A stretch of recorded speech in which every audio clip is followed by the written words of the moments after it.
Hey, what's up guys? Welcome back to my channel is Rashid X Pro. So we're streaming for PUBG Mobile. Let's do it now. तो guys आज हम भाई tip and tricks की बेहतरीन video लेकर आ चुके हैं PUBG mobile में भाई, जिसकी भाई आप बहुत एडवांटेज होगा आपके पास।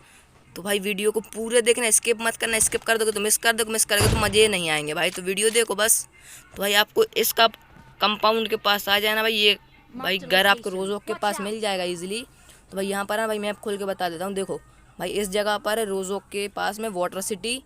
तो भाई वो वहाँ पर आना है आपको भाई, बाउंड्री वॉल के ऊपर चढ़ना है भाई। देखो सामने सीधा जंप कर देना है आपको भाई। आप इजीली इस घर के ऊपर आ जाओगे भाई। यहाँ सर आप कहीं भी मतलब स्प्रे दे पाओगे भाई। आपके पास ओपी व्यू होगा, देखो सामने भी मारो भाई, कोई दिक्कत नहीं है। पानी में बंदा होगा तो पानी में भी आप इजीली मार सकते हो।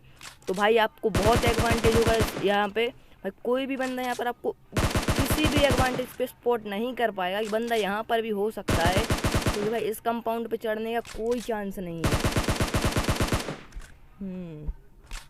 तो भाई देखो भाई बहुत ओपी ट्रिक है। अगर आप कभी भी लास्ट जोन में यहाँ पे फंस जाते हो भाई, आपके लिए बहुत एडवांटेज होगा यहाँ पर भाई। कभी वाटर सिटी पे जोन बन गया अगर आप भाई लास्ट जोन में, तो यहाँ पर आप इजीली सर्वाइव कर सकते हो भाई। भाई देखो वीडियो पसंद आई तो वीडियो को लाइक करो, चैनल को सब्सक्राइब करो और बेल आइकन को ऑल पे सेट करना मत भूलना। Take care, bye bye.